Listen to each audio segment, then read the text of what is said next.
I'm here with Ed Lindquist. He is the managing partner of Cuenca Expats magazine and a pretty long-term Cuenca resident, I believe. Ed, thank you so much for taking the time to meet with us today. We really appreciate it. We've been wanting to get to know you for a while. We've seen your magazine all over town. Yeah, and I've seen your blog. Oh, so congratulations. Thanks, it's pretty fun. So we want to get to know you, like I mentioned. Can you tell us a little bit more about yourself and why you chose Cuenca? Yes, I've been in Cuenca for 6 years. Okay. Almost 6 years in October. I came down, as you know, most expats come down to retire. Yes. I came down to start a business, but not the magazine. Oh. It was another business. And I found that once I got down here, it demanded a high level of internet connectivity for streaming. Okay. And Ecuador just didn't have it at that time. The business was called Indigenous Chic, and the idea was to have a high level of women's accessories made by indigenous people. Oh, wow. And you could travel all over the world. And so I thought that rather than to be located in Asia or Africa, I could be located in South America. And as many, if you look at all the countries you could be in, the diversity, the smallness and the diversity of Ecuador would have allowed me to go maybe 2 or 3 years before I'd have to go into other countries for products. But I had to set that aside. I still want to do it, but it's a project on it's a project on the side. Wow, so that's really unusual because, like you said, most people come Yes. here to retire, and Yes. you had a vision of opening another business. Yes. What did you do back in the States? I did a lot of things. I started, I actually have a degree in archaeology. Oh, wow. But I never practiced. I have it as a hobby. But I went on into business and then was in the advertising agency business. Was the first advertising manager for Toyota. Oh, wow. And then later on had my own business that we took public. Mm-hmm. And then I've done consulting for Fortune 500 companies. So I've been both an entrepreneur and corporate type. So sounds like a lot of many, as you can tell, probably spent 50 years in business or something, or over that, unfortunately or fortunately. And how do you feel about working here in Cuenca? When I came here, the business that I was going to start, Indigenous Chic, was really directed to women in North America. Mm-hmm. So it was a matter of going around and finding the artisans. And as you know from living here for 2 years, there's a huge diversity of culture here in Yes. Ecuador, and really amazing artisan-made products and stuff. So I wasn't really planning on interacting with the Ecuadorian business community. Okay, I see. Well, that's now what we did. Now that's changed. What happened was Maite Duran, who did my visa and gringo visas that you've interviewed already. I was waiting for the work on Indigenous Chic and was helping her do some marketing when she started that company. We were approached by a couple of people that wanted to start a magazine. And so we thought, well, why not? Maite was pretty well known, but we do it. So we basically funded their magazine for their first issue. And to our surprise, even though Maite was well known among the expat community, people would stop her on the streets. We had one experience, somebody stopped her and had her sign.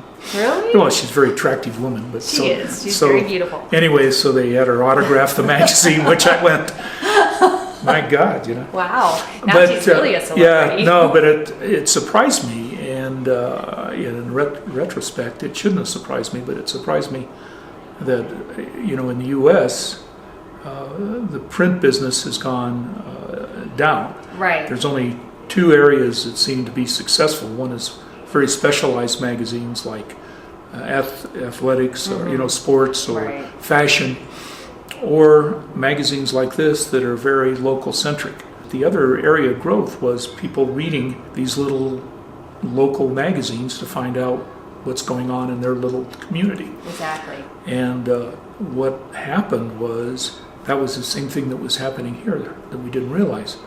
And so, first of all, almost all expats, they speak very little Espanol. Sí. And so what happens is that there's not the diversity other than on the internet. Expats aren't listening to the radio, they're not Right. watching TV, they can't even read a flyer, let alone a magazine or a newspaper article. There's probably about 20,000 North Americans or English speakers totally, maybe in Ecuador. North Americans represent like 97% of them, and half of them we think live here in Cuenca. The other 25% are on the coast, not in Guayaquil so much, but Right. Salinas on the Manta, and then in the valleys of outside of Quito, not so Right. much in Quito. Right. So anyway, so we have a community of about 10,000 English speakers here. Now, we also have a situation where there's a disproportionate number of English bilinguals here in Cuenca. So if you went to the coast, it'd be very difficult to find somebody, a taxi driver or something like that, speaks English. Right. Same thing in Quito unless you're around the embassies. Here it's not so unusual, and I think there's two reasons for that. One is when the economy wasn't doing well in around 2000, many from Oswai in this province actually relocated to North America, of which there was a million and a half Ecuadorians there. Yeah. But if you looked at all the other provinces, they had more from here. Right. The second thing is that per capita, Cuenca is the wealthiest city in Ecuador. And you have a lot of families that have sent their children to Yes. be exchange students, or people have gone to graduate school in the U.S. Yeah, we've met a lot of people that have sent their kids, or they went to college in the U.S. Right, and- right. Yeah. And it it's really makes a amazing. difference. Like It does. I like to joke that because our magazine is free, like this type of magazine would be in the U.S., which is totally different than the publishing models here. Because if you look at an Ecuadorian magazine or an Ecuadorian newspaper, there's very little advertising. Right. And it's basically all subscription based. So what happened is we started it because we saw that it was important, and we really have two goals. One goal is to let other expats know about other expats. People come down here and they meet 4 or 5 other couples, and that becomes really their basis of their community. Exactly. So I've been here almost 6 years, and I'll go to an event, which I'll go to one this afternoon, as a fundraiser. In every event I go to, I maybe only recognize 20% of the faces. That seems to be true with a lot of people I talk with, Yeah, which I is would sort of agree with unusual. I mean, you'd think that you'd at least run into everybody. Our publisher, I met 2 years after we lived in the same building. Oh, They really? were 2 floors up. I never saw them. And it was only later we were saying, well, where did you used to live? Well, I used to Oh live my there. gosh. We were in the same building, a couple of floors different. So. But anyway, our function, getting back to the magazine, our function of the magazine is for expats to get to know one another. And the second thing is to have expats integrate into the local Chicano community. Right. Because So important. many times Chicanos will ask me about, why aren't expats more involved in this or that or whatever? And I tell them that it's really to do with language. Yes. That's the main reason that they're not as wide. Plus, really, if you look at the Chicano community,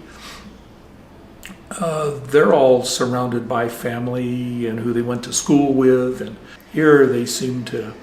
If you get to certain people, they grew up together, they're family, Right. aunts and uncles are here. I mean, they're all sort of. Very large. It's a sort of like being in a big small town, I guess, in the U.S., I would agree with where that. everybody knows each other. It's not unusual, to be out with one of my Ecuadorian Salesforce people and sales team members, and they'll run into a cousin, an uncle, an aunt. They'll know this person because they went to school with them. It's sort of all, which is sort of cool. To have that kind of It's nice. community. But I think the reason is that that expats, when I've asked that question, well, it's not that they think we're standoffish. It's just that they want to know why sometimes, you're not interfacing with them. And I tell them it's really to do with language. It's a challenge. Yeah. Well, most of us learned a little bit of Spanish way back in the day when we were kids, and if you don't speak it all the time, it's People have said, intimidating. when you get older, can't do a language early, fast enough, and there's some truth to that, I'm sure. But I couldn't speak Spanish in the 8th grade, so I don't have that as an excuse. But one of the things in the magazine that we have is we're advertising based, and so most of the advertisements are all Cuencano businesses. Yes, I saw Because there's very few businesses here, by expats. But our ex-U.S. ambassador said that the interaction between countries is not through the government, but between people.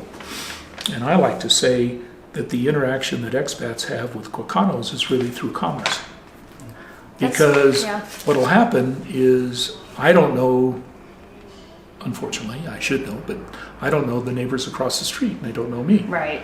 But I happen to know, the real estate agent or the person who owns this restaurant or my doctor or something like this. That's a really good point. So I think the magazine indirectly has done a lot of that, because I think if you'll ask most expats who they know, it's not that they know the people downstairs or the people upstairs, the people across the street.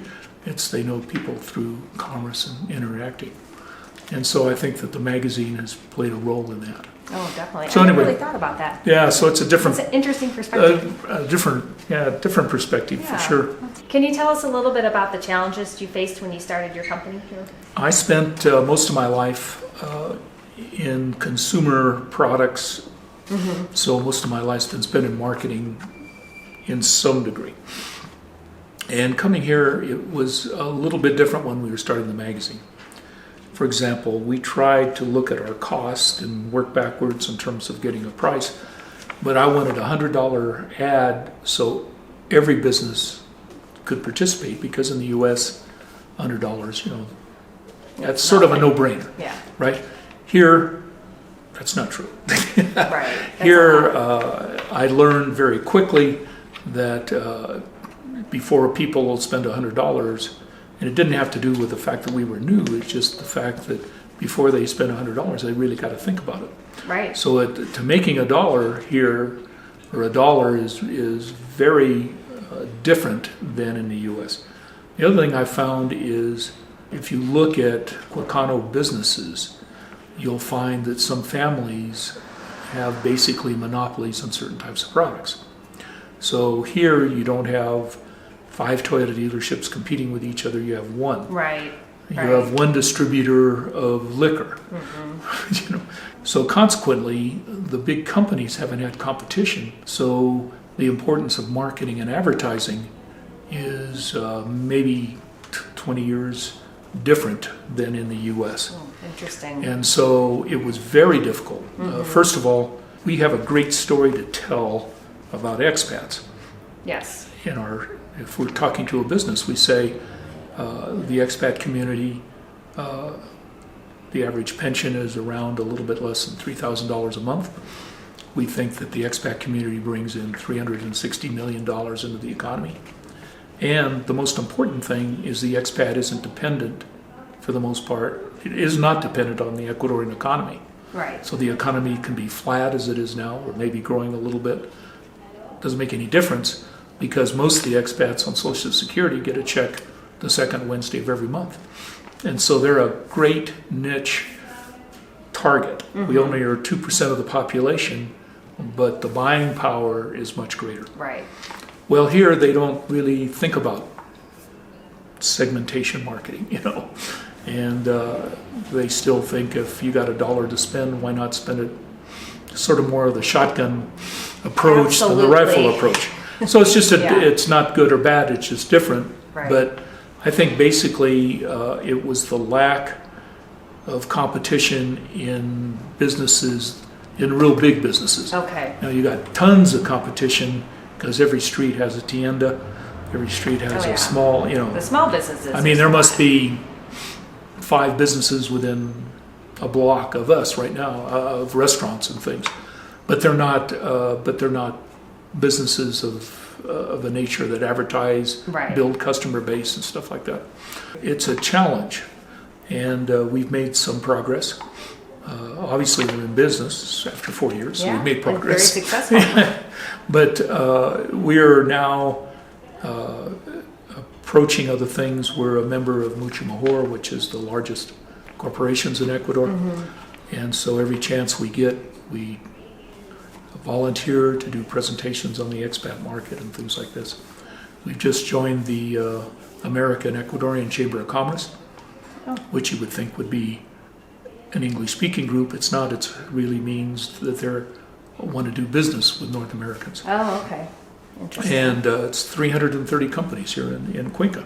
Wow. So we're very excited Wow, about that, that's a about lot. meeting each one. And so we think that there are some ways of just, our sales job isn't sales in the traditional sense at all. It's really in more of education.